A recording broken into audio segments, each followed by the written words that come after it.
तो हेलो दोस्तों, कैसे हैं आप सब। एक बार फिर से आपका स्वागत है मेरे चैनल पे। तो गाइस, जो लोग ऑलरेडी मेरे चैनल को फॉलो कर रहे होंगे उनको पता है कि मैं ऑलरेडी चंडीगढ़ यूनिवर्सिटी के स्टूडेंट्स के लिए, फ्रेशर्स के लिए, चाहे वो फर्स्ट ईयर में हो चाहे सेकंड ईयर में हो, सबके लिए ऑलरेडी बना रहा हूँ वीडियोस बहुत सारी। तो अब मैंने एक नया इनिशिएटिव लेने का सोचा है कि जिसमें हम करेंगे पॉडकास्ट वीकली सैटरडे संडेज को, जिसमें हम चंडीगढ़ यूनिवर्सिटी या और भी जो प्राइवेट बड़ी यूनिवर्सिटीज़ हैं उनके जो सीनियर्स हैं, जो हमारे सीनियर्स हैं, उनके साथ बातें किया करेंगे, उनकी जर्नी जानेंगे कि उन्होंने कहाँ से पढ़ा, कैसे पढ़ा और क्या क्या किया। बेसिकली हम उनकी प्लेसमेंट जर्नी जानेंगे ताकि आपको हर एक जो आपके सीनियर प्लेस्ड हुए हैं उनसे कुछ ना कुछ सीखने को मिले, ताकि आप वो गलतियां रिपीट ना करें जो हमने रिपीट करी है। तो अभी हम बेसिकली आज तो बेसिकली जो अगला क्वेश्चन है वो ये है कि अब हम जैसे प्रोग्रामिंग में नए हैं, जैसा आपने कहा कि अपना एरिया ऑफ इंटरेस्ट फाइंड करो, मतलब अपना गोल फाइंड करो। अब सबसे यहाँ पे जो मैक्सिमम स्टूडेंट्स आए हैं वो किस लिए आए हैं कि हमको एक अच्छी प्लेसमेंट लेनी है। बाकी किसी को किसी और चीज़ से ज़्यादा मतलब नहीं है, जैसे स्टार्टअप्स, ये चीज़ें उनको टाइम के साथ समझ आएंगी कि प्लेसमेंट से ऊपर भी चीज़ें होती हैं, है ना। तो अभी आप क्या उनको गाइड करोगे कि प्लेसमेंट से हटकर भी वो चीज़ें करें, या वो अपने फर्स्ट सेमेस्टर से ही प्लेसमेंट पे फोकस करना शुरू करें।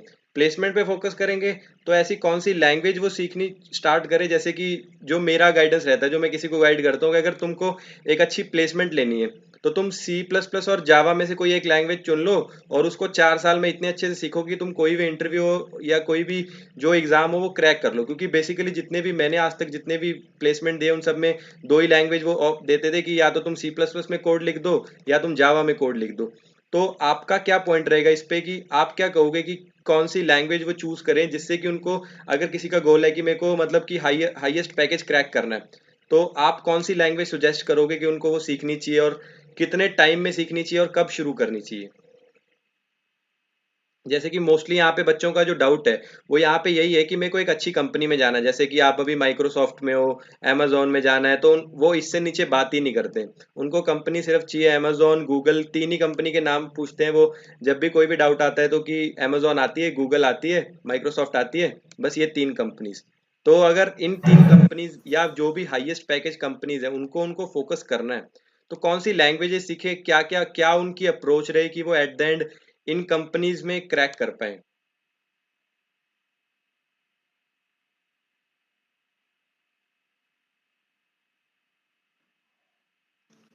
आई थिंक लैंग्वेज के लिए Suraj, I think you should go first.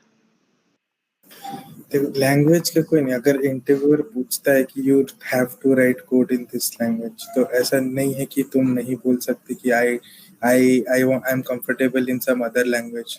He will be completely fine with it. ऐसा हमें लगता है कि इंटरव्यूज आर लैंग्वेज स्पेसिफिक, वो कुछ ही केसेस में होता है व्हेन देयर इज, मतलब वो उसी रोल के लिए हायरिंग होता है। जैसे आपने देखा होगा मेल पे जॉब डिस्क्रिप्शन लिखा रहता है, हाँ करेक्ट। जी, हाँ जी। अब वहां पे अगर लिखा है कि person require with background prior experience of Java knowledge, या फिर यूनिक्स, अगर लिनक्स का बात आ गया तो फिर in that those are exceptions, okay, those are exceptions, but जो generic interviews होते हैं, let's say Amazon, आपने अभी Amazon का बात किया, highest package, right? Amazon never asks for language specific codes to be written. If you are comfortable in Python, you can write in Python. If you are comfortable in C++, you can write in C++. So language is not a barrier, वो मैं शुरू से बोलता हूँ और अभी भी बोल रहा हूँ। Okay, so first that is sorted. Okay, secondly, talking about everyone wanting a job in Amazon or everybody want to get in Microsoft. Okay, that is not never possible. Doesn't mean that you are never going to work for Microsoft or never going to work for Amazon, right? It is just your beginning of your career. You can start with a small company and then you can expand your skill set and move ahead. If your target is Google, it doesn't mean that you will get in the first attempt, right? After working for 10 years also, you can apply to Google and get a job. So if you really have a dream company, work for it, stay, make some good connections on LinkedIn with employees of those companies, have some contact of recruiters whom you can query about openings, job openings के बारे में बात कर सकते हैं. So this thing is there. And language वाला मैंने 3-4 बार मैं फोकस करके बोल रहा हूँ क्योंकि that is the truth. If you are in comfortable in Python, nobody will question it, even if you are not good in C++. Okay, and with that's it for this question. That's it. अब मैं तुम्हें बताऊं एक जो मतलब मेरे दोस्तों को ही पता है ये बात। First year, second year, third, even third year mid, मतलब ऐसे समझ लो 5 सेमेस्टर तक की मेरा ये रेप्यूटेशन था कि इसकी कोडिंग बहुत अच्छी है। और मेरा हैकर रैंक पे मेरा वो रहता था कि 5 स्टार तक की मैं फर्स्ट ईयर के एंड में हैकर रैंक पे 5 स्टार था। और उस टाइम पे मतलब मैं लीड कोड वगैरह पे नहीं था जाता, तो वो कोडिंग मेरा बहुत स्ट्रॉन्ग फील्ड था। थर्ड ईयर के मिड में मतलब 5th सेमेस्टर के आसपास मुझे ऐसा लगा कि यार कोडिंग तो ठीक है, चल रही है, बट मेरा इंटरेस्ट सिक्योरिटी में बहुत ज्यादा जा रहा है। मैंने कॉन्सेप्ट पढ़े थोड़े बहुत बहुत मतलब मुझे इंटरेस्टिंग लगा उसके कॉन्सेप्ट। क्रिप्टोग्राफी था और स्टेगनोग्राफी था, वो सब मुझे बहुत अच्छा लगता था। एंड ऐसा हुआ कि एक वीकेंड निकला, मंडे को मैंने आके ऐसे सूरज से ऐसे ही बोला कि यार मेरा ऐसे मन कर रहा है कि मैं सिक्योरिटी में करूंगा। And from the next day I started doing security. Coding को मैंने स्टॉप कर दिया, वहीं पे रोक दिया कि हाँ ये कॉन्सेप्ट्स थे, ये आते हैं, बहुत ज्यादा एडवांस में इसमें नहीं जाऊंगा, मुझे सिक्योरिटी में जाना है, मुझे क्लाउड कंप्यूटिंग नेटवर्किंग इसी में जाना है। अब 5th सेमेस्टर बहुत क्रिटिकल टाइम होता है, वहां पे मैंने ये डिसीजन लिया कि अब अगर मैंने ये सोचा कि मुझे कोडिंग में जाना ही नहीं है, तो अब तुम समझ लो मैंने अपने लिए 90% कंपनीज तो ऐसे ही इलिमिनेट कर दी जिसमें मैं जा ही नहीं सकता, मेरा प्लेसमेंट हो ही नहीं सकता क्योंकि मुझे कोडिंग में जाना ही नहीं है। बची कौन सी कंपनीज? 3-4 कंपनीज, न्यूटेनिक्स, माइक्रोसॉफ्ट और 2-3 और कंपनीज जो आती होंगी नेटवर्किंग के लिए। अभी इसके पीछे भी मैं तुम्हें बताऊंगा कि टेक सपोर्ट को क्या समझा जाता है और टेक सपोर्ट एक्चुअली में होता क्या है, उसमें भी अभी डिफरेंस पे बात कर लेंगे। अब अगर मैंने सोचा कि मुझे क्लाउड में जाना है, तो ये एक तरीके से देखा जाए तो रिस्क था मेरे एंड पे, क्योंकि उस टाइम पे मेरे को कई टीचर्स ने भी बोला, इवन काफी फ्रेंड्स भी बोलते थे कि यार एकदम से पूरा डोमेन क्यों चेंज कर रहे हो। बट मेरा ये सॉर्टेड था कि मुझे क्लाउड में ही जाना है। अब मुझे क्लाउड में इंटरेस्ट आ गया है, I want to gain knowledge of cloud, और मुझे नेटवर्किंग, सिक्योरिटी, कंप्लायंस यही सब समझ में आ रहा है। तो आई शिफ्टेड और शिफ्ट किया, और ऐसा भी नहीं था कि थर्ड ईयर में शिफ्ट किया तो 4 साल और लग गए मुझे उस कॉन्सेप्ट के बारे में पढ़ने में। ऐसा नहीं होता, चीजें इंटरकनेक्टेड होती हैं। जो नॉलेज मुझे पहले से आती थी उसको मैंने इंटीग्रेट किया इस नॉलेज के साथ, और चीजें इजीली मुझे समझ में आने लग गई। लगभग 6 महीने नेटवर्किंग पढ़ने के बाद माइक्रोसॉफ्ट केम, और माइक्रोसॉफ्ट आती है तो वो कोडिंग पूछती ही नहीं है। उसमें भी एक एक्सेप्शन है, माइक्रोसॉफ्ट भी कभी कभी कोडिंग पूछ लेती है।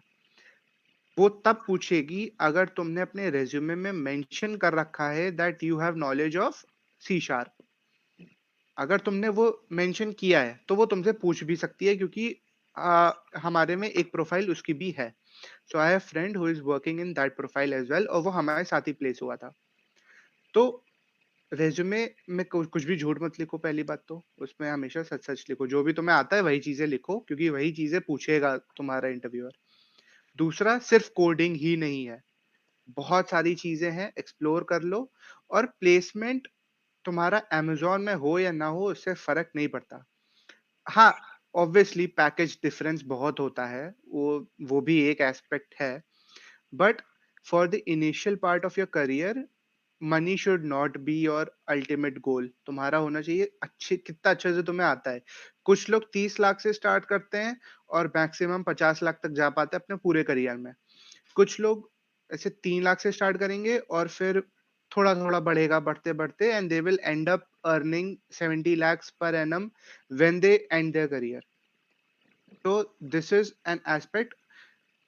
Look at growth, not on monetary benefits.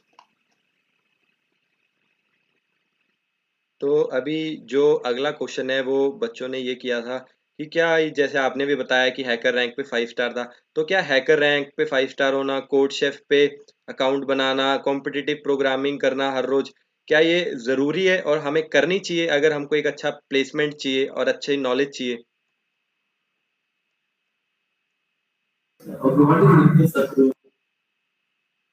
Obviously करनी चाहिए। अब ये इससे क्या रहता है ना कि तुमको पता चलता है कि तुम कहाँ स्टैंड करते हो। वो बहुत ज़रूरी होता है। और एंड में क्या है, क्वेश्चंस ही तो हैं। अब तुम वहां पे करोगे, तुमको कुछ मतलब ऐसे रैंकिंग मिल जाएगी। ऐसे तुम क्वेश्चन पेपर ऐसे पुराने साल के ऐसे प्लेसमेंट पेपर्स उठा लो, वो कर लो, वहां रैंकिंग नहीं मिलेगी। कोई मैटर नहीं करता, तुम्हारे क्वेश्चंस तुमको पता होना चाहिए कि हाँ ये क्वेश्चंस है, ये कॉन्सेप्ट है, वो क्लियर करो, उन पे ध्यान दो। और इस पे क्या होता है ना, एक बहुत बड़ा इसमें तुम्हें प्रॉफिट ये मिल जाता है, अगर तुम कोडशेफ या फिर हैकर पे करते हो, वहां के कंपाइलर थोड़े से अलग होते हैं। तो हर एक कंपाइलर पे तुमको पता चल जाता है कि क्या क्या तुम्हारे अप्रोच हो और कोड को कितना एफिशिएंट तुम बना सकते हो। अब अगर मैं एक नॉर्मल सा सॉर्टिंग का टेक्निक बोलूं, तो तुम बबल सॉर्ट करोगे। वहीं पे अगर तुम कोई दूसरी सॉर्टिंग टेक्निक लगाओ, तो टाइम कम यूज होगा। बबल सॉर्ट में हो सकता है ज्यादा टाइम यूज हो सकता है क्या, होएगा ही होएगा। तो अब यहाँ पे क्या होगा, यहाँ पे तुम्हारी एफिशिएंसी बढ़ जाएगी कोड की। अब डिफरेंट कंपाइलर्स पे जाओ, अलग अलग कंपाइलर पे तुमने देखा, अच्छा इस कंपाइलर पे ये पर्टिकुलर एल्गोरिदम है जो बहुत अच्छे से चल रही है, ये थोड़ी सी कम परफॉर्मेंस दे रही है। तुमको परफॉर्मेंस निकल के दिख जाती है उसमें, कंपाइलर्स में कितने सेकंड्स लगे एग्जीक्यूट होने में वो दिख जाते हैं। फिर तुम दूसरे कंपाइलर पे गए, तुमने कहा अरे यार इसमें तो दूसरे वाला ज्यादा अच्छा परफॉर्म कर रहा है, पहले वाला कम अच्छा परफॉर्म कर रहा है। तो अब तुम्हें पता है कि अलग अलग कंपाइलर्स पे किस एल्गोरिदम की कैसी परफॉर्मेंस है। मान लो कल को अमेजोन आई और उसने कहा कि ये कोड है, लीड कोड पे जाओ और लीड कोड पे जाके ये चीजें करो। अब तुम्हें पता है कि लीड कोड पे ये वाले एल्गोरिदम की परफॉर्मेंस ज्यादा अच्छी है, तुमने तुरंत वो चीज अप्लाई करी, तुम्हारा कोड एफिशिएंट बना, और तुमने यू विल मतलब सबका वो क्लियर होगा, सबका कोडिंग राउंड क्लियर होगा, बट तुम स्टैंड आउट करोगे। और सारी कंपनीज ये देखती हैं कि किसका कोड कितना अच्छा चला है, और ये सारा डेटा वो लेते हैं इन सारे कंपाइलर्स से। तो यहाँ पे तुमको प्रॉफिट हो जाएगा। इसलिए आई वुड रेकमेंड कि हाँ सारे मतलब ऐसा भी नहीं कि 5 स्टार हो सब पे, जरूरी नहीं, 5 star is just a number. वो तुम ऐसे अब लगा के नहीं घूमोगे, टी शर्ट पे नहीं छुपा लोगे कि आई एम 5 स्टार कोडर, कोई फर्क नहीं पड़ता उससे। तुम अच्छी तरीके से ये देखो कि कौन से परफॉर्मेंस, कौन से कंपाइलर की कैसी परफॉर्मेंस है, क्या क्या एल्गोरिदम्स है, क्वेश्चन क्या क्या डिफरेंट है, हर वेबसाइट पे अलग अलग डिफरेंट क्वेश्चंस पड़े हैं, वो रिजॉल्व करो and you will be good to go.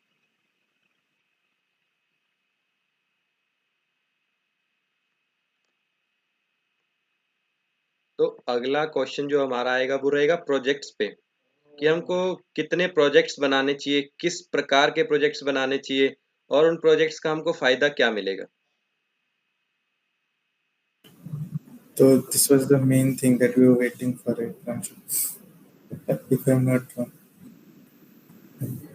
because these were the things. I mean, this was one of the things that we actually focused on in the last 4 years while at CU, right? So it doesn't matter how many you make. It just matters what did you make. It, I mean, what, how different it is from similar kind of applications or similar kind of whatever what that you have developed. I remember Pranchu had made a facial recognition, right?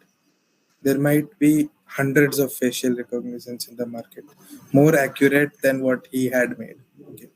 But what differences were there in his, and how different, how how complex it was, I mean how simple it was to use in terms of other applications, and what level of problem did it solve. I remember Amazon, you go to Amazon, right? You go to Flipkart, you go to various websites to shop.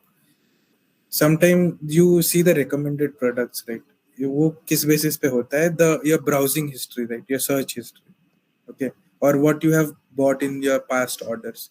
But कभी ऐसा देखा है कि one AI or one recognition system that looks at your face and tells you what your mood is, and then filters out, like a sad person what kind of things he would like to buy, or a happy person, or someone who is in a good mood what he would like to buy for something anything जो भी है, ठीक है। तो ऐसा कभी exist नहीं करता था, and this was one unique thing that he added into that face recognition, emotion recognition system, right? So see, you see how unique it is. But if you make a website, okay, if you make a website, shopping website, there are thousands of shopping websites. What one person will see is how different it is, what level of is UI uh, it has, how simple it is to use, and what other added features are there apart from the ones existing. So these kind of things that we always focused on adding to something. We never thought of uh, like ऐसा कुछ कि जो है ही नहीं हमें वो बनाना है. हमने ये सोचा कि हमें वो बनाना है जो है, because that is easier to think, okay, but ऐसा कुछ उसमें ऐड करना है जो कि पहले कभी किसी ने नहीं किया है. So these are the aspects that you should focus on while working on projects. How efficiently you are solving a real life problem. Okay. हमारे आप CU से हो ना, तो हाँ जी, you know how many food courts are there in CU? Yes, कितने 7-8 होंगे. उससे भी और ज्यादा ही है, कितना रश रहता है लंच टाइम में वहां पे. बहुत ज्यादा. बहुत रश होता है. Sometimes we wait for a turn and time खत्म हो जाता है इतने में खाने ब्रेक का, खत्म हो एंड जाती हम है. लोग क्लास में जाते हैं और क्लास में बैठ के खाते हैं. ऐसे भी सिचुएशंस मैंने देखे कॉलेज टाइम में. तो what I thought was of, well, let's make one application. Okay, what that application would do is, I mean, nothing very unique, but still very useful. I was not able to complete it, जिसका मेरे को बहुत regret होता है, but still it was a good one. Like there's an app which had all the clubbed restaurants of CU, Books and Cooks हो गया. उस time पे वो अपना जो बड़ा वाला कैफेटेरिया है वो नहीं था, क्रिएटिव छोटे छोटे क्रिएटिव था, एंड बुक्स एंड कुक्स था, FR था, बहुत FR नहीं था, FR को छोड़ के सब था. तो I made application which had all the menus of all the things. अब छोले भटूरे FR में भी मिलता है, लेकिन बुक्स एंड कुक्स में भी मिलता है. राजमा चावल सुखना के पास वाले हॉस्टल में भी मिलता है, बट वो NC टावर 1 के पास भी मिलता है. But how different it is, and how different it is, and like कैसे ऑर्डर प्रोसेस करना है. लाइक मैंने सोची यहाँ खाली है, इतने ऑर्डर्स है, यहाँ ऑर्डर प्लेस कर लिया, वो सबसे बेस्ट वाला पिक करके रिव्यूज के बेसिस पे वो जाएगा ऑर्डर उस रेस्टोरेंट को, और वहां से ऑर्डर प्लेस हो जाएगा. Sitting in the class you can place your order, you can get your order number, and when it is lunch time you can just go and pick your food and eat. Easier for those handling the orders, easier for those going to eat, correct. तो मतलब ऐसे मैंने सामने देखा वो चीज कि ये प्रॉब्लम है. अभी सीयू का गेट पास सिस्टम कैसा है, अभी अगर आप कैंपस में रहे होंगे तो आपको पता होगा कि they just take your UID, exit होते हैं, and when you come back again हम CMS पे जाके अप्लाई करते हैं, अप्लाई करते हैं. सिक्योरिटी गेट पे वो अप्रूव होता है, उसके बाद बाहर जाते हैं, फिर अंदर आते हैं तो वापस से UID बताते हैं, तो स्टेटस इन हो जाते हैं. Correct. Pranshu, what was this project all about? You know it more better. तो अब जैसे इसने मेरे प्रोजेक्ट के बारे में बताया ना, मैं तुम्हें बताता हूँ. हमारे टाइम पे क्या होता था ना, I was just looking for it, just give me a minute. मैं देख रहा था, मेरे पास ना पहले हम लोग यूज करते थे गेट पास. हाँ, सो मैंने भी गेट बेसिकली पास ही यूज किया. हाँ थर्ड ईयर में आके ये आया था कि आपको CUMS पे अप्लाई करना है. हाँ, तो CUMS पे अप्लाई करना है और तुम्हारा आई कार्ड स्कैन होता है. स्कैन होता है. ठीक है ना. ये कहाँ से आया था ये concept? Suraj was the one who designed it. और ये चीज हम लोगों ने लगाई थी जब कैब मीट होता है उस टाइम पे लगाई थी. वहां से इसका इम्प्लीमेंटेशन आया था. तो अब तुम देखो, बहुत ही हम लोगों का मेन कहाँ पे रहा है पूरा कॉलेज लाइफ में. कॉलेज के अंदर तुम्हें क्या दिक्कतें आ रही हैं और उसको प्रोजेक्ट में कैसे बनाना है, वही चीज है. जैसे अभी बताया सूरज ने कि ये बहुत बेसिक सी चीज थी. एक हम लोग पेपर था, पेपर कभी कभी खो जाता था, बारिश हो रही है पेपर भीग गया, भी अब तुम एंट्री कैसे करोगे? एंट्री चलो हो जाती थी, थोड़ा लिखवाना पड़ता था, जो भी फाइन वगैरह होता था, जो भी होता था. अब क्या हो गया है, अब ये है कि टाइम मैनेजमेंट हो गया है. 9 बजे के बाद अपने आप वहां स्कैन हो जाता है कि तुम कितने बजे बाहर गए थे. पूरा ऑटोमेटेड है. तुम्हारा पेरेंट्स का नंबर सब कुछ COMS पे पड़ा हुआ है. तुमने बस क्या किया, उसको इंटीग्रेट कर दिया एक ऐसे सॉफ्टवेयर से जो एक तरीके से उसे मैनेज करता है. That's it. तो इम्प्लीमेंटेशन इज वेरी इजी. और आइडिया ऐसा भी नहीं बहुत बहुत out of this world idea. But कहाँ पे आया, कितनी सारी इसने चीजों को रिजॉल्व कर दिया। और ये चीज ना ऐसे नहीं आती कि तुमने एक बार सोचा कि चलो ठीक है, ये इशू है, मैंने 2 हफ्ते में ऐसा कुछ सॉफ्टवेयर डिजाइन कर दिया। नहीं होता ऐसा। हम लोगों के, अगर तुम वो देखोगे ना, कभी अगर पुराना रेज्यूमे कभी मिले, लिंक्डइन पे शायद पड़ा भी होगा, मेरा तो अभी वही पड़ा होगा, मैंने अपडेट किया नहीं है। मैंने अपने पूरे इसमें कॉलेज में 3 प्रोजेक्ट बनाए होंगे सिर्फ। उसमें से भी एक था जो फर्स्ट ईयर में बनाना था, वो बना के वहीं पे खत्म कर दिया था। सेकेंड ईयर में भी एक प्रोजेक्ट बनाया था, वो भी वहीं पे खत्म कर दिया था। इवन सूरज का भी सेम रहा था। हम लोगों ने क्या किया, सेकेंड ईयर के एंड में जो प्रोजेक्ट बनाया ना, तो वो प्रोजेक्ट जब हम लोगों ने बनाया, उसके बाद हम लोगों ने उसमें चीजें ऐड करना स्टार्ट किया। तो सेकेंड ईयर में एक बेसिक स्ट्रक्चर खड़ा किया, प्रोजेक्ट बन गया, ठीक, अच्छा इम्प्लीमेंटेशन है, गुड। अब थर्ड ईयर, फिफ्थ सेमेस्टर में जब तुम आए, फिफ्थ सेम में तुम्हें फिर एक प्रोजेक्ट बनाना है और सिक्स्थ में फिर एक प्रोजेक्ट बनाना है। तो अब तुम 5 प्रोजेक्ट लेके तो जाओगे नहीं। हम लोगों ने क्या किया, उसी एक प्रोजेक्ट पे फीचर्स ऐड किए और उसको कंप्लीटली एक नया उसमें रीस्ट्रक्चर कर दिया पूरे प्रोजेक्ट को। बेस तुम्हारे पास है, तुमने एडिशंस कर दिए, अपडेशंस डाल दिए। अब गूगल भी तो पहली बार बना था, उसके बाद फिर अपडेट आना स्टार्ट होते हैं। जैसे पबजी है, तुम लोग सब लोग बीजीएमआई हो गया, अब तो बीजीएमआई, तुम लोग पहले पबजी आता था, पबजी एक मैप से स्टार्ट किया था, उन्होंने और मैप डाले, फिर उन्होंने और गन्स की स्किन्स डाली। तो ये अपडेशन है जो उस चीज को बढ़िया बनाता है। हम लोग प्रोजेक्ट बनाते थे और उसमें अपडेशंस डालते थे, उसमें नए नए फीचर्स डालते थे, और वही मैटर करता है। थर्ड, फिर तुम्हारे पास ऐसे, तुम रिज्यूमे पे 5 प्रोजेक्ट नहीं डाल सकते हो, तुम 3 पन्ने का रिज्यूमे नहीं बना सकते हो, तुम्हें वो 2 पन्ने में कंप्लीट करना है। 2 पन्ने में कैसे करोगे? सबसे इंपॉर्टेंट चीज होती है तुम्हारी प्रोजेक्ट्स, क्योंकि वो तुम्हें बताते हैं कि तुम्हें प्रैक्टिकल नॉलेज कितनी है। एक ही प्रोडक्ट, प्रोजेक्ट से लेके प्रोडक्ट कैसे बनता है, this is something we learn.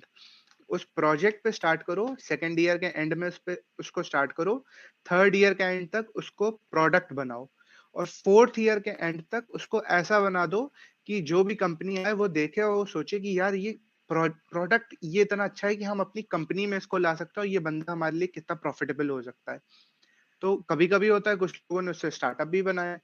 Startup अगर नहीं भी बनता है तो तुम्हें इतनी नॉलेज आ जाती है कि तुम, जब तुम्हारी कोडिंग इतनी स्ट्रांग है, तुम्हें कॉन्सेप्ट इतने स्ट्रांग है कि तुम किसी भी कंपनी में जाओगे, किसी भी प्रोडक्ट पे काम करोगे, you will utilize all that knowledge. तो ये तुम्हारा अप्रोच, ये हम, मतलब मेरा और सूरज का तो यही अप्रोच था।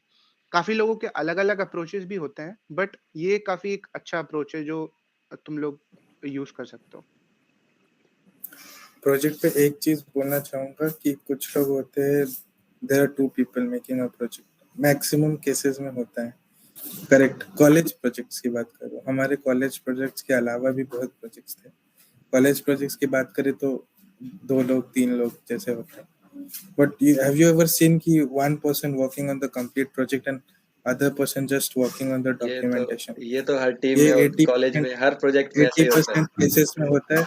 और एक तीसरा बंदा भी होता है जो बोलता है मैं प्रिंट आउट करा दूं, और वही वो बंदा होता है जिसका प्लेसमेंट नहीं। ठीक है, तो ये सब चीजें हैं, इस पे ध्यान देना चाहिए। भले तुम 2 लोगों के साथ 3 लोगों के साथ प्रोजेक्ट पे काम कर रहे हो, then you should have one single project. That is my perception. ऐसा कोई hard and fast rule नहीं है, what I feel, because you will know each and everything about that project. Okay, अगर कोई क्वेश्चन भी करता है इंटरव्यू में कि how did you implement this thing, और ऐसे क्यों नहीं किया, ऐसे ही क्यों किया, is there some added advantage to it, पूछते हैं इंटरव्यूअर्स अगर जेन्युइन और अच्छा प्रोजेक्ट होता है। मेरे 3-4 इंटरव्यू के एक्सपीरियंस में, मेरे चारों इंटरव्यू में मेरे प्रोजेक्ट्स पे ही क्वेश्चन हुआ है। अगर मेरा इंटरव्यू 40 मिनट्स का रहा है तो 30 मिनट्स आप प्रोजेक्ट, ठीक है। तो ये चीज हम तभी आंसर कर पाएंगे जब हमने वो चीज पे काम किया है। वो तीसरे बंदे ने भी रेज्यूमे पे ऐड किया है वो प्रोजेक्ट, बट उसको एंड ऑफ द डे कुछ पता नहीं है कि उसने क्या किया, और किसी ने पूछ लिया कि अच्छा ऐसा कुछ इम्प्लीमेंट किया है रिकॉग्निशन सिस्टम, ठीक है, तुमने बैकएंड में क्या यूज किया जो कैमरा से फेस को रिकॉग्नाइज करता है, okay, and he will be blank there, and that is a negative impression. Why? because that person might be good in his data structures or other things, okay, but that that negative impact will again change the perception of the interviewer. You see, you are working hard for 4 years, 3 years, जो भी है, if you are working hard, but that interviewer just takes 30 minutes of your time to judge you, okay, तो क्या कर रहा है, he is judging you, right? तो be the best in those 30 minutes. Even if you are smart, अगर वो project पे काम नहीं भी किया है ना, बस डॉक्यूमेंट भी निकाल के लाया ना, ठीक है, अरे उसके बाद अपने दोस्त के साथ या टीममेट के साथ समझो तो वो प्रोजेक्ट करता क्या है. Even if that knowledge is there, you will make over it, okay. So this I wanted to add on that. और एक मैं तुम्हें और बड़ा इंटरेस्टिंग बात बताऊं. अभी तुमने सुना कि हम लोगों ने क्या क्या प्रोजेक्ट्स बनाए थे, ठीक है. हाँ जी. काफी फैंसी तुमने चीजें देखी होंगी कि हाँ ये मैनेजमेंट सिस्टम है, फूड कोर्ट का मैनेजमेंट बनाया, मैंने फेशियल रिकग्निशन बनाया. जब माइक्रोसॉफ्ट में मेरा इंटरव्यू हुआ था, उसने मेरे फर्स्ट ईयर के प्रोजेक्ट से क्वेश्चन पूछे थे. That's it. उसने और कोई पूछा ही नहीं, मेरे मैनेजर ने पूछा ही नहीं. He is still my manager, मतलब जिन्होंने मेरा लिया था, इंटरव्यू लिया था, he is still in touch with me. And although he does not directly manage me, but मतलब उनके साथ हम लोग कांटेक्ट में रहते हैं, हफ्ते में 1-2 बार बात होती है उनसे. तो उन्होंने सबसे बेसिक जो प्रोजेक्ट था मेरा, जो सिर्फ ये था, एक ऐसा फ्रंट एंड जो तुम्हें ईमेल भेजने में प्रॉफिटेबल हो. That's it. तुमको जीमेल पे ना जाना पड़े ईमेल भेजने के लिए, और ये तुम कहीं भी चले जाओ, यूट्यूब पे डालोगे टीके इंटर करके, पहला प्रोजेक्ट यही आता है. वही वही मैंने देखा था, वही मैंने इम्प्लीमेंट किया था फर्स्ट ईयर में. और उसी पे मेरे से क्वेश्चन पूछ लिया कि कौन कौन से पोर्ट ओपन किए थे, कौन से पोर्ट तुमने सिक्योरिटी के लिए कौन सा पोर्ट ओपन किया, 25 क्यों नहीं ओपन किया, 25 क्यों नहीं रिकॉग्नाइज होता. तो ये सब सिक्योरिटी रीजन, एसएसएल सर्टिफिकेट की क्यों जरूरत पड़ी. तो अब ये सब चीजें ना, प्रोजेक्ट तो मैंने, जैसे अभी सूरज ने कहा कि बैकएंड पे क्या हो रहा है, प्रोजेक्ट मैंने बनाया था कि फ्रंट एंड क्या है. ठीक है, फ्रंट एंड पे प्रोजेक्ट, फ्रंट एंड ही बनते हैं. कॉलेज में कितना अच्छा प्रोजेक्ट दिखता है उस पर मार्क्स मिलते हैं, बट हमारा कभी ऐसा हुआ नहीं. मैंने आज तक एक भी प्रोजेक्ट में जीयूआई तो डाला ही नहीं. सूरज के हर प्रोजेक्ट में जीयूआई एकदम मतलब नेक्स्ट लेवल होता था. मेरे में तो जीयूआई ही नहीं होता था, मैं कभी बनाता ही नहीं था उसको. सीधा कोड से मैं कोड सामने रखता था, उसको वहां पे एग्जीक्यूट बटन दबाता था, वो दिखाता था कि क्या क्या एग्जीक्यूशन हो रहा है. और बहुत सारे ऐसे मैंने देखे हैं प्रोजेक्ट. तो बैकएंड पे नॉलेज बहुत जरूरी है, उतनी ही जरूरी नॉलेज फ्रंट एंड पे है. अगर तुम्हारी चीज अच्छी दिखती नहीं है तो तुम उस चीज को अच्छी तरीके से प्रेजेंट नहीं कर पाओगे. बट ये भी नहीं है कि तुमने खाली बैकएंड बना दिया, ये भी नहीं है कि खाली फ्रंट एंड बना दिया. मेरे साथ ये जो था कि मुझे लगता है कि हाँ, मुझे फ्रंट एंड पे भी थोड़ा काम करना चाहिए था, बट मैंने वो इसलिए नहीं किया क्योंकि मेरा बैकएंड काफी ज्यादा स्ट्रांग था. तो ये सब चीजें ना कॉन्सेप्चुअल नॉलेज से आती हैं. और अब ऐसा ही हो गया, मान लो अब ऐसा भी नहीं है, अब किसी ने मेरे से कह दिया कि तुम्हें ये प्रोजेक्ट तुमने बनाया था, अब तुम्हें इसको इम्प्लीमेंट करना है फ्रंट एंड पे. अब मुझे तो पता ही नहीं है कि कैसे करते हैं, क्योंकि मैंने उसको इम्प्लीमेंट किया नहीं. बट मुझे ये याद है कि सूरज ने अपना प्रोजेक्ट कैसे बनाया था, क्योंकि हमारी डिस्कशन हो चुकी है उस बारे में, हम लोगों ने एक दूसरे के साथ वो प्रोजेक्ट डिस्कस किया है. उसका प्रोग्रेस मुझे पता है, मेरा प्रोग्रेस उससे पता है. ऑल्दो मैंने वो चीजें अपने प्रोजेक्ट में नहीं डाली हैं, बट मुझे ये याद है कि हाँ, सूरज ने अपने प्रोजेक्ट में ऐसे ऐसे चीजें करी थी, तो मुझे उस चीज के बारे में आइडिया है. मैं उस पॉइंट पे अपने इंटरव्यू को कह सकता हूँ कि sir, I have not implemented it, but I know that this can be done in this way as well. इतना बस बोल दोगे काफी रहता है. तुम्हें अप्रोच पता है कैसे करना है, वो उसके लिए तो पूरी टीम बैठी होती है, बट क्या करना है वो तुम्हें पता होना चाहिए. और वो तुम जानोगे जब तुम डिस्कस करोगे, अपने लाइक माइंडेड पीपल के साथ बैठो, उनके साथ प्रोजेक्ट डिस्कस करो. ये नहीं होता कि मेरा प्रोजेक्ट कोई चुरा लेगा, ये मूवीज में होता है, ठीक है. रियल लाइफ में ऐसा नहीं होता है. रियल लाइफ में यही होता है कि हाँ, तुम्हें हो सकता है कि तुम्हें पार्टनर्स मिल जाए उस प्रोजेक्ट के लिए, या फिर आइडियाज मिलेंगे, वही होता है. ये पॉलिटिक्स यहाँ है इसमें नहीं होती है. सिर्फ ये मूवीज में दिखा देते हैं कि हाँ, मेरा प्रोजेक्ट उसने चुरा लिया, ऐसा कुछ नहीं होता. डिस्कशन करो अच्छी तरीके से, 4 चीजें खुद तुम उसको बताओ उसके प्रोजेक्ट में, उससे पूछो 4 चीजें, और you will be good to go, और तुम्हारा एक बहुत बेहतरीन प्रोजेक्ट बन जाएगा when you will end your engineering. ठीक है। तो अब जो हमारा सबसे मेन इम्पोर्टेंट क्वेश्चन है, जो सब लोग पूछते हैं, जो सबको पता होना चाहिए, ऐसी गलतियां जो आपने की, जो आप सजेस्ट करना चाहोगे कि ये सब तुम मत करना, हमने तो कर दिया लेकिन तुम ये मत करना, बस ऐसी कुछ चीजें। मेरे मेरे केस में बस एक चीज आता है, वो मैं पहले बताना चाहूंगा कि I could have been in, मतलब मोर बेटर कंपनी। ऐसा नहीं बोलना चाहिए, फ्रांशु ने बोला हर कंपनी यूनिक होती है, हर कंपनी अच्छी होती है, तो I am not comparing company. मैं बस ये बोल रहा हूँ कि this is what I feel I should have done more proper.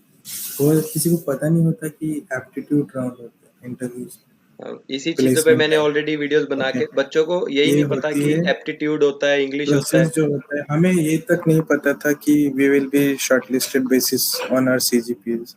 उसके बाद का होता है there will be first round, second round, third round में इंटरव्यू, फोर्थ भी इंटरव्यू, फिफ्थ एचआर। इतना कुछ नहीं पता था, तो ऐसे ही मुझे भी नहीं पता था कि एप्टीट्यूड इज वेरी इंपॉर्टेंट। क्योंकि अगर हम 10 में से 8 कंपनीज देखें ना, तो फर्स्ट राउंड में 2 कोडिंग क्वेश्चन, बेसिक कंपनीज की बात करें, 2 कोडिंग क्वेश्चन, इंग्लिश, ठीक है, लॉजिकल रीजनिंग एंड एप्टीट्यूड। चाहे वो उसकी पैकेज 8 एलपी हो, चाहे 3 एलपी हो, चाहे 12 एलपीए भी हो, चाहे 24 एलपी हो, ये वाला राउंड होता है। ओके, और इस राउंड के बेसिस पे ही अगर वो कंपनी प्रोडक्ट स्पेसिफिक है या फिर एकदम डेटा स्ट्रक्चर वाली कंपनी है, तो उसके अकॉर्डिंगली ही सेकेंड राउंड में कोडिंग राउंड, फिर से थर्ड में इंटर, ऐसे होता है। बट पहला राउंड तो पार करेंगे ना, तभी सेकेंड में जाएंगे। तो मेरे केस में क्या होता था, मेरा aptitude I was not very good in it, and मैंने उतना ध्यान भी नहीं दिया, जो कि मैंने 7th सेमेस्टर में आके दिया। क्योंकि अगर प्लेसमेंट चाहिए तो उस पर थोड़ा ध्यान देना पड़ेगा, भले ही कम दिया, but I use to practice the placement papers पास। तो बहुत सारे वेबसाइट्स पे मिल जाते, ग्लास डोर पे मिल जाते, कहीं भी मिल जाते। तो ये मेरा पहला मिस्टेक था रिगार्डिंग प्लेसमेंट्स। मतलब ये नहीं बोल रहा हूँ कि मैं इस रीजन की वजह से एक मास रिक्रूटर में रिक्रूट हुआ कॉग्निजेंट में, बट कहीं ना कहीं मुझे वो फील होता है कि हाँ, this was the thing because of which I am here. But कोई रिग्रेट नहीं, बिकॉज आई एम गुड। तो ये चीज है पहला मिस्टेक। दूसरा दूसरा ऐसा कुछ खास नहीं, बट ये है, हाँ, दूसरा भी यही है कि मुझे पता नहीं था कि प्लेसमेंट प्रोसेस क्या होता है।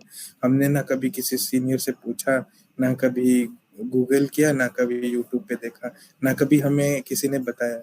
इनफैक्ट फर्स्ट सेमेस्टर में ही बताना चाहिए कि when you are in third year, तुम्हारा ये प्रोसेस रहेगा इंटरव्यूज तक जाने के लिए। मुझे इतना बुरा लगता था कि I could have crack the interview, ऐसा फील होता था। बट वो इनिशियली जब फर्स्ट लेवल पे ही रिजेक्ट हो जाना, then that is the worst feeling, and specially for companies where you really want to go. IBM was the one company where I really wanted to go in CU, but see, I told you ना, I see the real life example। Google में जाना है, Google में जाना है, Google में जाना है। अरे स्टार्टिंग में नहीं जा पाए तो कुछ साल बाद जाओगे। मुझे IBM में जाना था, आज मैं IBM में हूँ, लेकिन पहले मैं कॉग्निजेंट में था, but I came to IBM, right. तो you can see that real life example is that. यही मेरे 2 चैलेंजेस, ये बस एप्टीट्यूड वाला 80% of the challenges that Pranshu बता सकते हैं।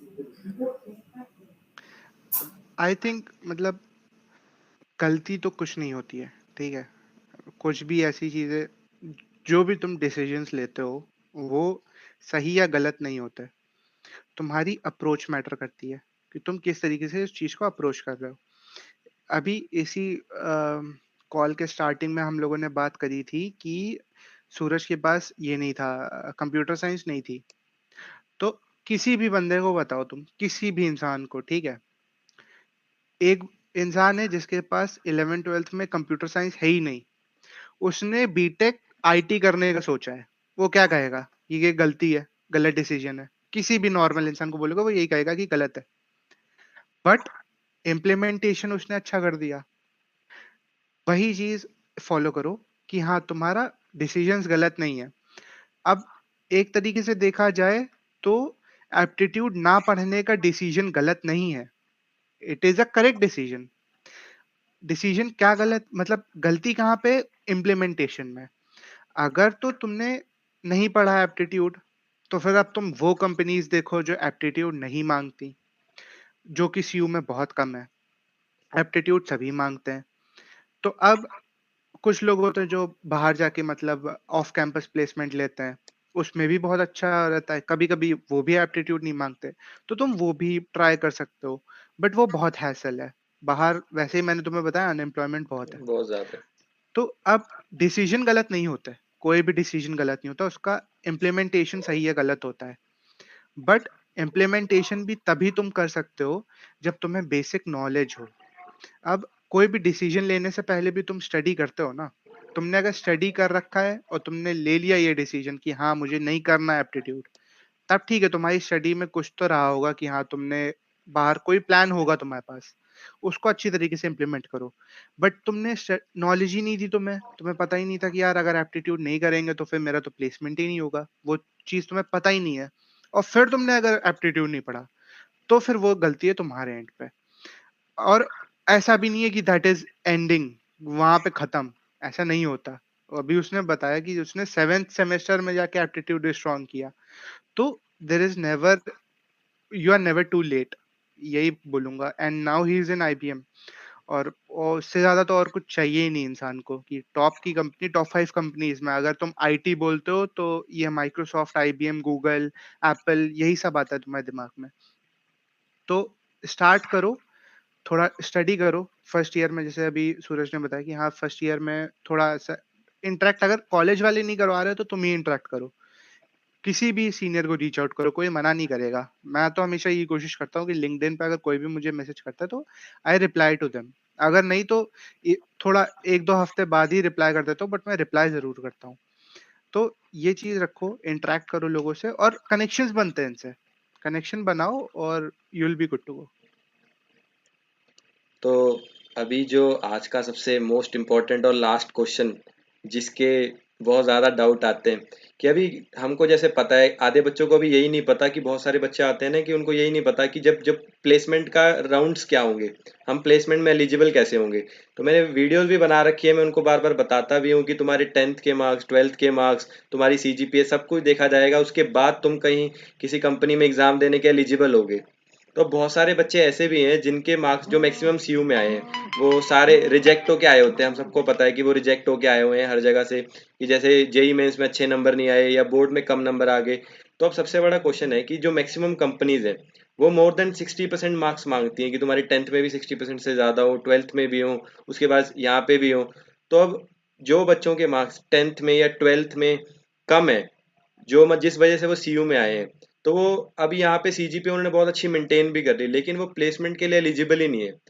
तो उनको ऐसा क्या करना चाहिए, क्योंकि उनको पता है कि अब वो एलिजिबल ही नहीं है तो प्लेसमेंट दे ही नहीं पाएंगे चाहे जितनी मर्जी तैयारी कर ले प्लेसमेंट की। तो उनको क्या करना चाहिए कि वो एक अच्छा पैकेज लेके जाएं और उनको सीएसई करने का फायदा मिले। पहली बात तो मेरे खुद के 3-4 फ्रेंड्स हैं जो ये कैटेगरी में फॉल करते हैं, ओके। उनके लिए बुरा जरूर लगता था because they had very good knowledge of computer science, वो नहीं बैठ पाते थे। And that is the worst thing that can happen in a final year students life, okay. तो ये चीज है, ठीक है। 60 नहीं है, अब नहीं है तो उसके पीछे रो नहीं सकते। rather than what we, ठीक है, टेंशन रहती है कि यार सीयू में इतने कंपनीज आते हैं out of which 98% of the company needs 60% in 10, 12 and college, but वो 20% रिमेनिंग पे भी फोकस कर सकते हैं जो कंपनीज नहीं मांगती है, उनके पैकेज कम रहती है। I agree with that, but at the end of the day you need a job, भले आप कम से स्टार्ट करो या ज्यादा से स्टार्ट करो। And today all three of my friends who were in that category, they have a job. कोई मोहाली में कर रहा है, कोई बैंगलोर में कर रहा है, बट काम कर रहे हैं, ऐसे उनका है नहीं कि दे आर अनएम्प्लॉयड, ठीक है। तो during that time what you can do, मैं अगर मैं हॉस्टल में रहता, मेरा 60 होता, तो मैं क्या करता वो मैं बताता हूँ। If my message in that way is communicated then I am fine. अगर मैं होता तो I should have worried of those companies जो कि 60% से नीचे का नहीं लेती, मैं उन पे ध्यान ही नहीं देता। मैं क्या करता, I would work on my core skills, core data structures, core skills जो कि कोई भी कंपनी को चाहिए इंटरव्यू देने के लिए। And I would have applied for off campus interviews, जो वो ऑफ कैंपस एप्लीकेशंस में कंपनी नहीं मांगती है कि हाँ मुझे ये चाहिए, मुझे इतना परसेंटेज चाहिए, मुझे इतना सीजीपीए चाहिए। एंड उन्होंने भी वही किया. They started going out to Mohali. As you are in CU तो आप कहाँ जाओगे? ज्यादा दूर जाओगे तो सीयू, दिल्ली, मोहाली, नोएडा, गुड़गांव, वहां वो जाते थे कॉलेज डेज में इन 8th सेमेस्टर, एंड वो इंटरव्यू देते थे वहां जाके. 10 में दिया, 8 में रिजेक्ट हो गए, 2 में सेलेक्ट हो गए, 2 में पैकेज कम है, उनको होल्ड पे रख दिया. फिर से अप्लाई किया, 10 जगह कॉल किया, कनेक्शंस के थ्रू बात किया. रेफरल्स में नहीं होता, रेफरल्स में कभी परसेंटेज नहीं देखते, इतना याद रखना. चाहे वो कोई भी कंपनी हो, they select on just on the basis of interview, they selected.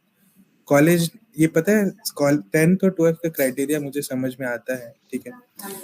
जो कॉलेज का सीजीपीए का क्राइटेरिया होता है, वो पता है किसने लगाया होता है? वो कॉलेज ने लगाया होता है, ना कि कंपनी ने. और ये खुद प्लेसमेंट ऑफिसर जो सीयू के, उन्होंने बताया था कि हम क्राइटेरिया लगाते हैं ताकि स्टूडेंट को कैटेगरी वाइज प्लेसमेंट में बैठने का मौका मिले. अगर हम सबको बैठने देंगे, it would be a rush, it would be a headache for the company also, management also, and even the students. So this was the thing. So if you are 60% and below, then you always an option to try for off-campus placements.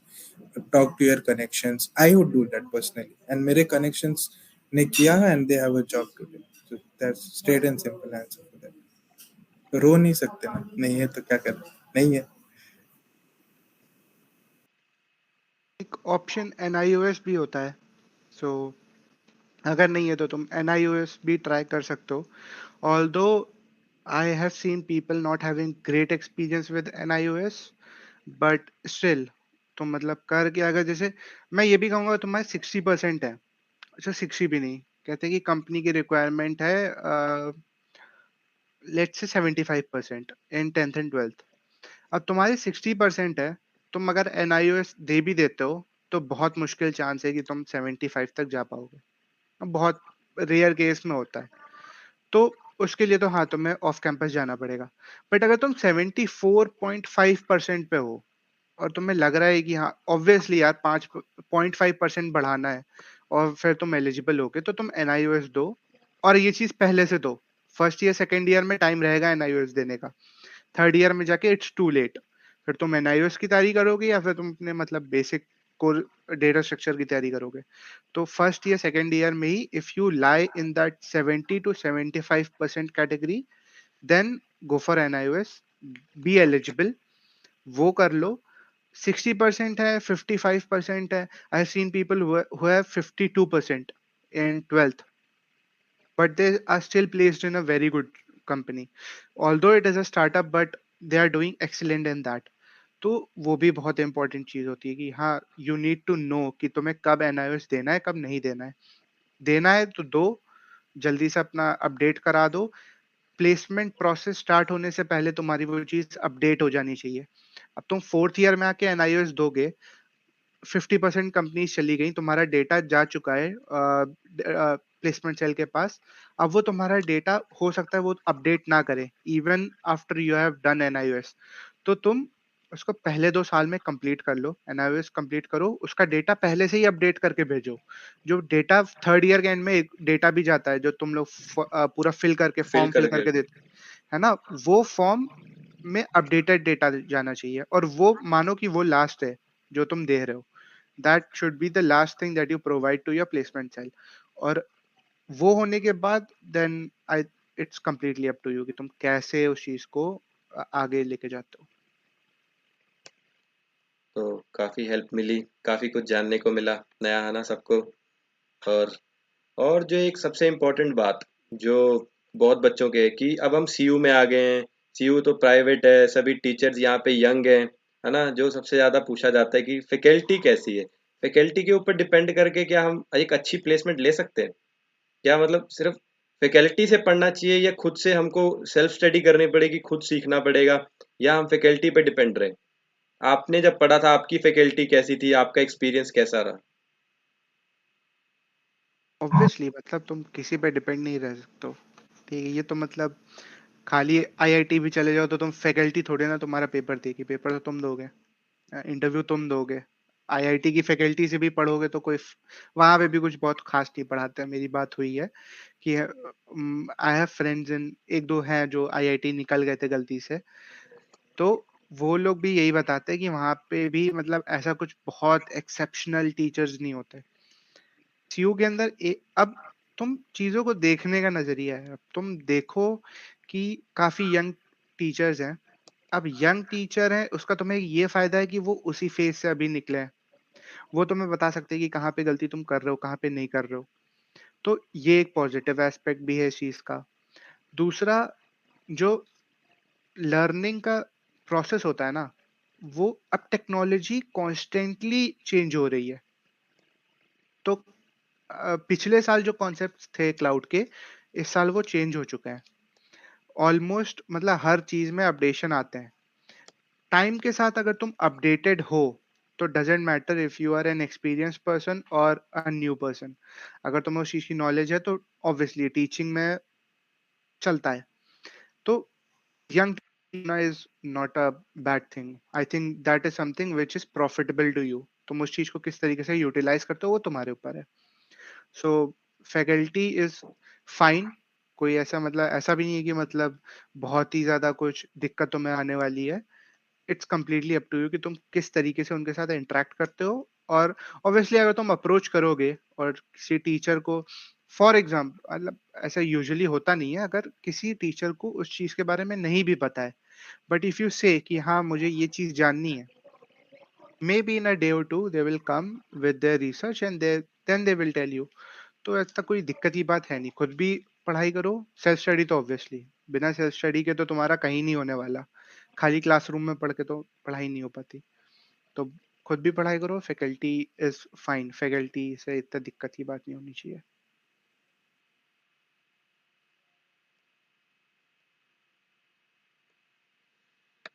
तो बस यही कुछ question थे जो हमको जानने थे। बहुत ज़्यादा एक्सपीरियंस आपसे जानने को मिला। तो आई होप अब जो बच्चे इस वीडियो को देख रहे होंगे उन सबको आप सबसे बहुत ज़्यादा हेल्प मिले, और बहुत से बच्चे आप सबको रीच आउट भी करेंगे, क्योंकि ऐसी कंपनीज में ही सबके सपने होते हैं कि माइक्रोसॉफ्ट में जाएं, IBM में जाएं। और अगर इन वीडियोस पे रिस्पांस अच्छा रहा तो हम एक पॉडकास्ट ज़रूर करेंगे दोबारा, जिसमें हम जानेंगे आपकी कॉर्पोरेट लाइफ के बारे में, क्योंकि आपको अप्रोक्सीमेट एक से 1.5 साल हो चुका होगा वर्क करते हुए। तो अभी इसको हम प्लेसमेंट जर्नी के लिए रखते हैं इस पॉडकास्ट को। अगर हमको और रिस्पांस आया कि लोगों को जानना होगा तो हम दोबारा से एक पॉडकास्ट ज़रूर करेंगे, जिसमें हम बच्चों को भी ऐड करेंगे और आपको भी ऐड करेंगे, ताकि आप अपना वैल्यूएबल एक्सपीरियंस उनके साथ डायरेक्टली शेयर कर पाएँ, इंटरेक्ट कर पाएँ, है ना, जान पाएँ। तो आज के पॉडकास्ट में हमारे बस यही कुछ क्वेश्चन थे। अगर आप कुछ लास्ट वर्ड्स अपने ऐड करना चाहें तो कर सकते हैं। उसके बाद हम इस पॉडकास्ट को यहीं पे करेंगे एंड।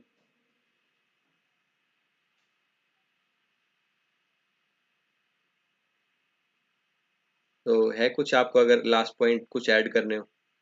मैं तो यही बोलूंगा कि just go with the flow. जैसा मतलब चल रहा है, जो तुम्हें लग रहा है कि अगर इफ यू थिंक दैट कोई चीज़ें तुम्हें अपडेट करनी है, कुछ चीज़ें ऐसी हैं जो तुम्हें चेंज करनी है, then just go for it. Don't doubt yourself. और हो जाएगा यार, इतना कुछ इतना टफ नहीं होता। नॉर्मली लोग होते हैं, हम लोगों का सोचो 12-12 बार फेल होके, और फिर कंप्यूटर साइंस का बैकग्राउंड ना होके भी अगर हम लोगों का प्लेसमेंट हो सकता है, देन हमसे तो बेटर कंडीशन में भी बहुत लोग हैं। बस ये है कि हाँ, बी अ लिटिल सीरियस। थोड़ा इंजीनियरिंग को उस तरीके से करो जिस तरीके से होनी चाहिए। नॉलेज गेन करो, और नॉलेज होगी तो CGPA भी आएगा। अब नॉलेज है तो तुमने खाली जाके पेपर में लिखना ही तो है। मुझे तो वो कॉन्सेप्ट ही नहीं समझ में आता, single sheet of paper can not decide my future, वो वाला क्या है। अगर तुम्हारी नॉलेज है तो पेपर में जाके लिखना ही तो है, और तुम्हें लिखना ही नहीं आता तो फिर तब बात अलग है। उसमें भी वाइवा के थ्रू तुम कर सकते हो। तो ऐसा नहीं है कि मतलब अगर तुम्हें नॉलेज ही नहीं है तो तब भी तुम सक्सेसफुल हो, ऐसा नहीं होता। और जिसको नॉलेज होती है वो सक्सेसफुल जरूर होता है। So just all the best जो भी देख रहा है, एंड लेट्स होप कि मतलब सब बढ़िया ही जाए फ्यूचर में। तो थैंक यू भैया, दोनों आप दोनों का। आप मेरे भी सीनियर हैं तो आपसे मेरे को भी बहुत कुछ जानने को मिला। और आई होप हम फ्यूचर में भी ऐसे ही पॉडकास्ट करते रहेंगे, बच्चों को गाइडेंस देते रहेंगे। श्योर। ठीक है भैया, तो अभी इस पॉडकास्ट को हम यहीं पे एंड करते हैं।